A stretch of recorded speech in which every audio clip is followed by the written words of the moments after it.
All right, everyone, welcome to the second part of this episode where we're talking with the founders of Fat Board Games, Filip and Tomáš, about how things went with their Gamefound project for Statera, the game. And I'm really excited to dive into this and kind of learn what was going on, because this is going to be the first time that we've had a creator on who had to cancel their project after it was launched, and this is fairly common. I mean, I see this happen a lot with crowdfunding games for various reasons.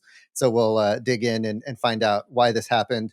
But first of all, guys, I'm very thankful for you guys agreeing to come back on the show and kind of help people understand what can happen when these campaigns get launched and then things don't go quite as planned. So thanks for being here. Thank you. We are glad to be here, actually, because it was really interesting. It's not right word interesting, but it was interesting experience. Yeah, it was interesting. Yeah. Okay, well, I mean, let's dive right in. So I think I'll kind of preface this by saying that, it took me a few days, a little bit longer than usual, to get our first episode edited and posted on YouTube. And so when I went to post it on YouTube, I went to the Gamefound page to, check to see what was going on and to make sure my link was right and stuff. And I noticed already that the project had canceled. And I noticed that it looked like you guys, from the outside perspective looking in, it looked like things were going pretty well. You had a couple hundred backers. Looks like you were approaching the halfway point as far as your funding was concerned. And so I was kind of shocked to see that. And so I'm really curious. And so I'll hand it over to you guys. What happened, what went behind that decision, and all the rest. I can start, Tomáš. You can fill in if you agree. Yeah, let's do it like this. Yeah. I'm actually you wrote that into email that it surprised you, and I'm actually surprised that this surprised you, because it really wasn't going well. Really, it was really actually it was really bad. Like really bad. I'm not sure how deep we went with the numbers last time, but basically the numbers, and we consulted with Gamefound. I remember we talked about that.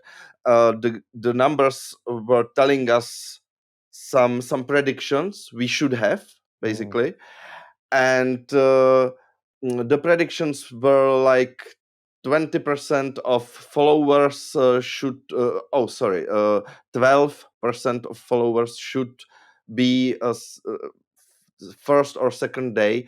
We had 3 to 5%. It was really bad, even the first day. So the first day we actually wasn't like maybe a little disappointed, but not that much. We were like, okay, let's wait. Maybe the people need to. They are hesitating because we are the first time creator, etc., etc.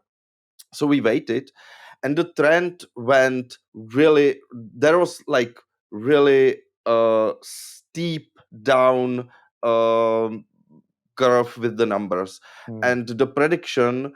We did hourly prediction basically, and the second day we knew it's no way we could fund. And so what we did, we called to Gamefound people, because obviously we are first time creators. We wasn't sure, so we consulted it with them. They confirmed it us that this is not possible to fund right now. It's not gonna happen. And what we did, we tried to. This was Thursday, I think, and on Friday, on Thursday, we get together with Tomáš. we came up with some ideas, questions, what might have gone wrong, and we did the questionnaire on the update on the Gamefound page, and we asked the people, the followers, what went wrong, why they are not backing, because there was 4,000 followers, and on the first day we had I have the numbers in front of me. Give me a few moments. It was, I think, 200 or something like that. Yeah, 205. Yeah, and that's really really low. So we get some feedback from followers. I think it confirms some of our guesses, and it added some more. and yeah. So what kind of things did it confirm for you? Thomas, do you want to continue? I'm talking. Yes, of course. Again, Yes, of course I can. Because obviously what Filip already mentioned is that we are first-time creator. Yeah, so we had some doubts about this, but this was not the particular thing.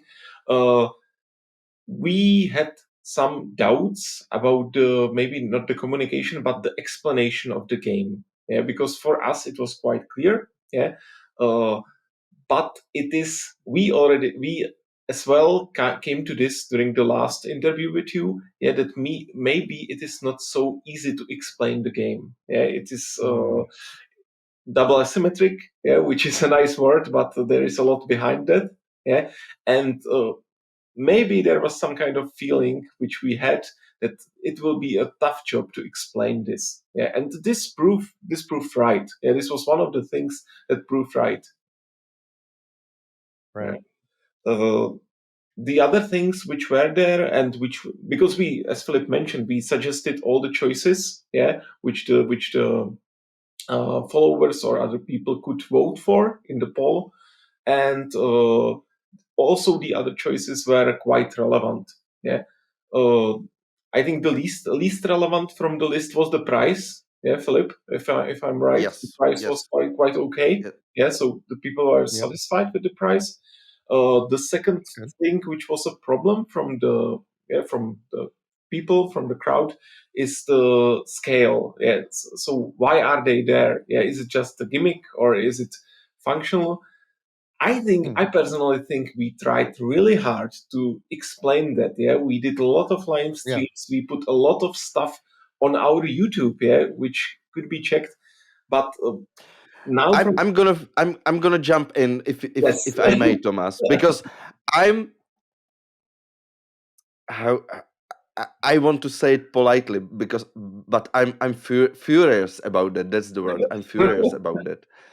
There is so much stuff about that on the internet, but that's the thing. People just don't read and don't watch the videos. They just look, and all data confirm it. We even look at the Gamefound gave us the look at the page, how the people scroll on the page, what they are clicking on and stuff like that. They didn't even scroll in the middle of the page. They just look at the top picture and then either back it or not. Most of the people, of course, there are some that go through it thoroughly, but most of the people just do this. It blow my mind. Well, sorry, Thomas, continue. There is so much stuff about that online. The reviewers were talking about it. We have I don't know, tens of hours of videos about that on our YouTube. No, not literally, but almost no one watched that. Right. What I wanted. That's crazy. I was not like as you mentioned, like furious or something. It came to me. I realized, okay, there is so much stuff like that. So many games now. Yeah, with Kickstarter, with Gamefound, whatever. Yeah, but maybe not only games. All the stuff you are focusing on, you want to buy, you want to know about. That you simply either don't have time or you don't have the will or whatever to go deeper. Yeah. And because, as Filip mentioned, there is a lot of stuff about the scales which we try to explain, and I think it's good. Of course, our English is not perfect, but still, I think you could understand that, yeah, because you see as well in the videos, yeah. So to me, it came like, okay, people simply did not get deeper, yeah, regarding this. So I understand and I agree about the communication and explanation of the game. Okay, we did a bad job there, obviously. Yeah, this is the feedback from, I think there was like 400, 500 answers, and like 20% maybe. I think it was like 70, 80 votes. I have the numbers in front of me. It was from 400 votes. Was 78 votes. Was the answer was, I'm confused by the mechanics. Yeah. So obviously we did a bad job there. Explain the game. But the same number, 76 votes, what was answer, there are not enough reviews on YouTube. Wow. You have quite a few though, don't you?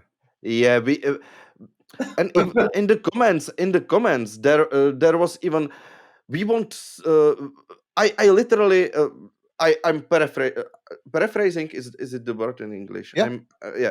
I'm paraphrasing, but it was something like, I'm only watch the big ones like Dice Tower, and if it's not on Dice Tower, I'm not back in it. And it's literally like he was saying, if you pay for the video, if you do paid reviews, and they say it's good because you paid us, I'm backing it. What's the logic in that? We have and even if it was true, we had one of those. We had the tantrum house, and we paid for. Oh, I'm not gonna get into that.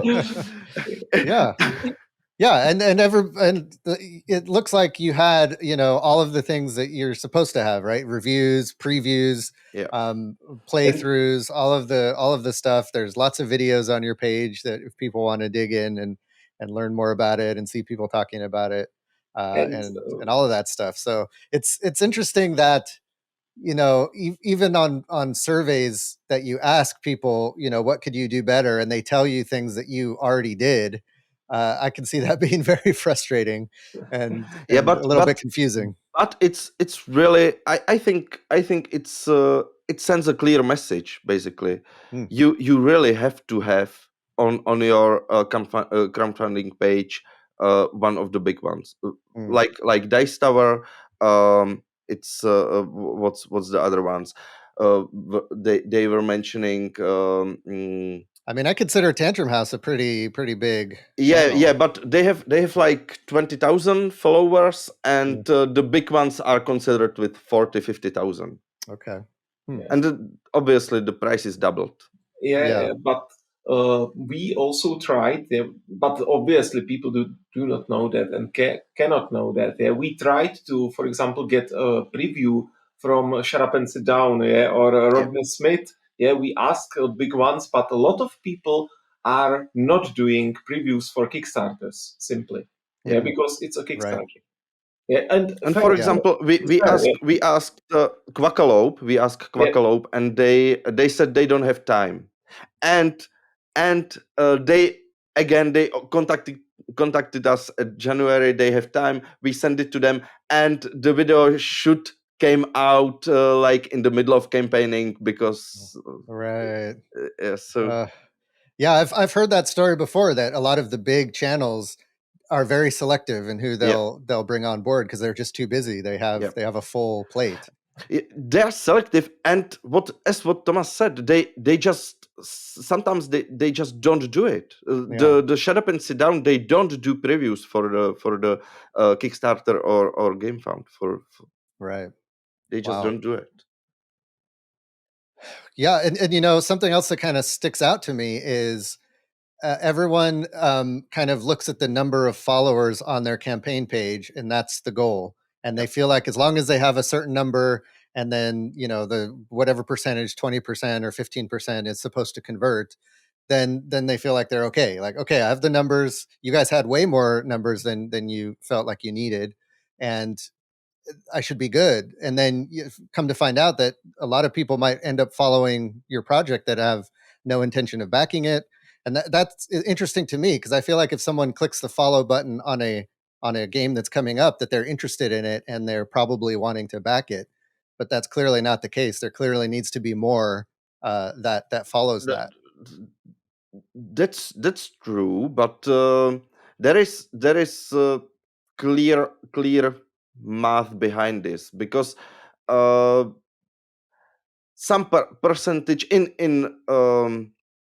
with successful campaignings, some percentage of followers always transfer to backers, and the percentage is between, I don't know, 25 to 50%. It depends. And we didn't have even that. Right. We from the start we knew that something is really wrong, Right. and obviously it was the we talk about it, the mechanics explanation and stuff. Yeah. And all right, so what's the next step? What do you guys do from here? Well,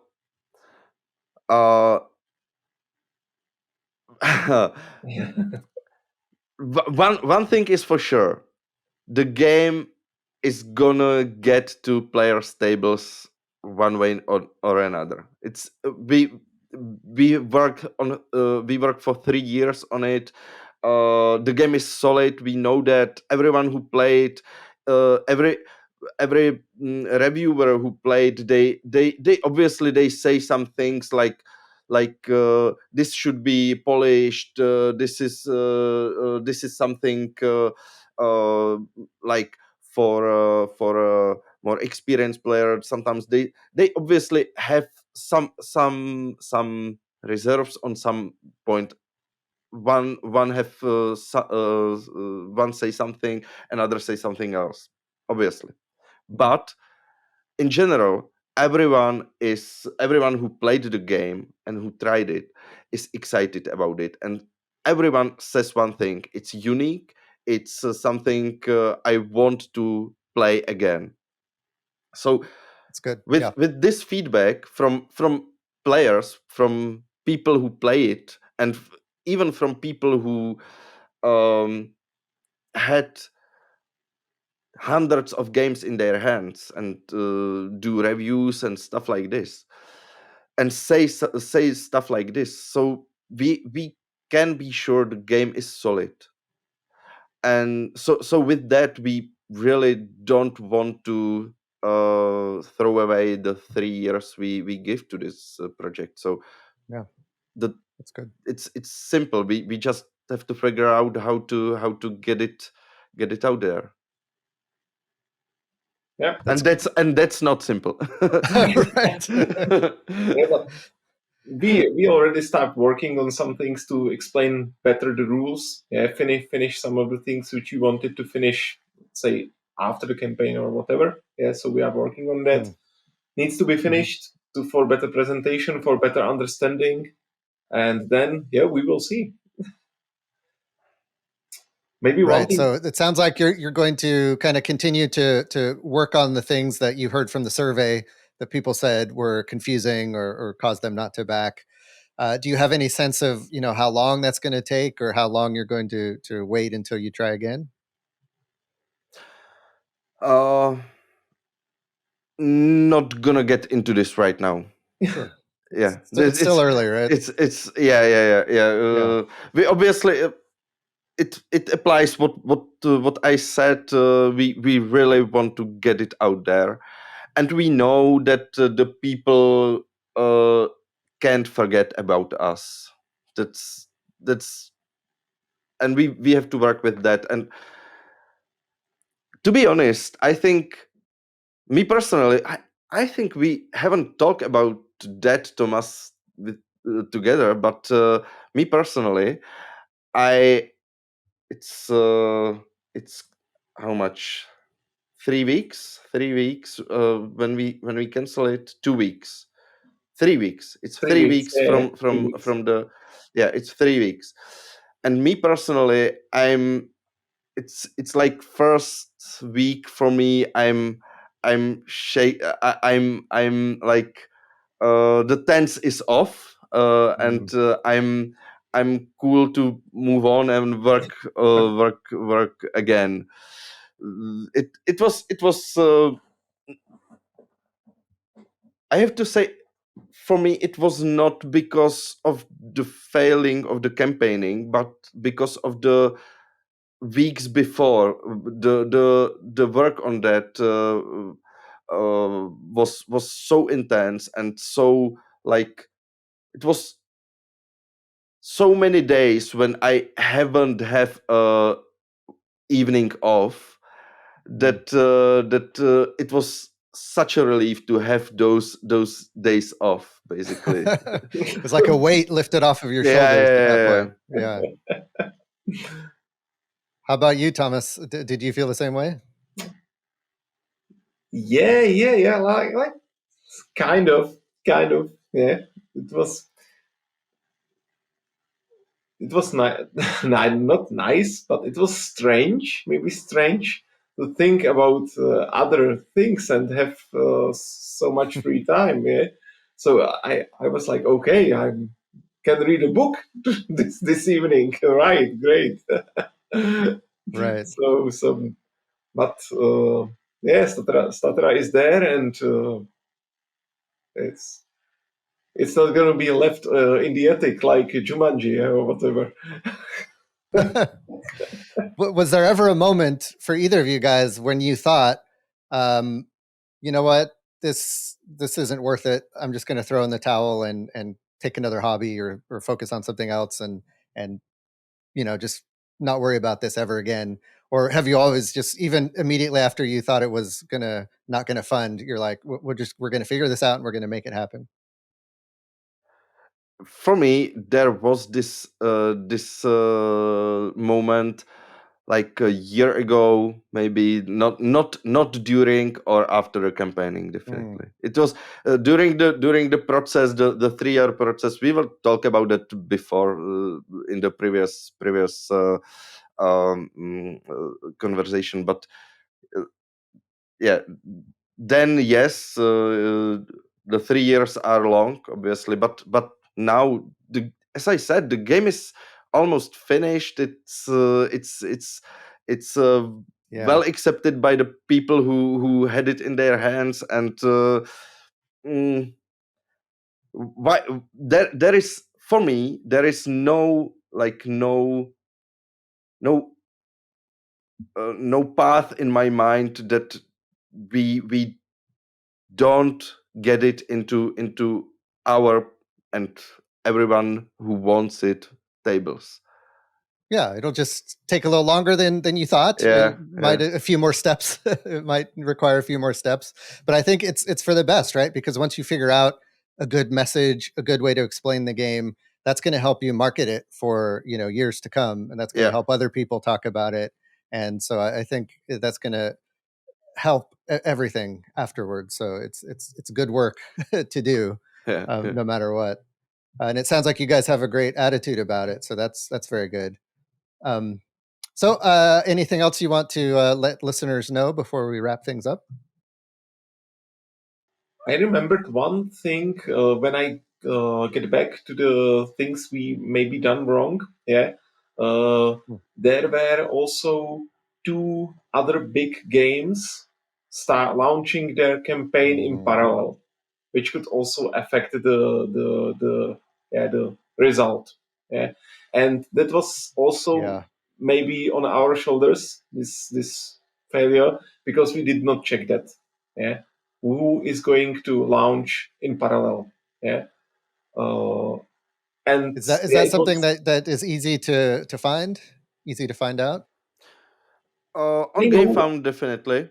Yeah, and for Kickstarter as well, because there exists a nice list from Jamie Stegmaier, which is online, and you can check. Or the writers or the designers can write the games there, and you can check this. Yep. So for both platforms, it's possible to check. Yeah. It's good. Good point. There was actually Andromeda Edge. It was huge. And before it, it was Marvel's Villains, or something like that. Yeah. Right. Oh no, it was not Marvel. It was DC Villains. There was Joker and you are right. And both of those projects were the prices on those were like in hundreds of dollars. So, and people were buying it like crazy. Oh, this is interesting. And we really didn't expect that from those who backed. 95% backed the pricier tier. Exclusive tier. And when we did our research, mostly it was like 60 to 40, something like this, where 60 is the deluxe editions, and with us it was 95 to 10%. It was, and it was really weird, actually. What do you think that tells you? That people have money. Especially the type of people who are interested in your game are willing to spend more for it. And that's great. Because that, if it was just a card game and you were selling it for $80, then that would be a different thing. But you have this cool component, you have all these bits that can be upgraded, and that's, I think that really hits the right sweet spot for people who have the money to be able to afford it. That's good.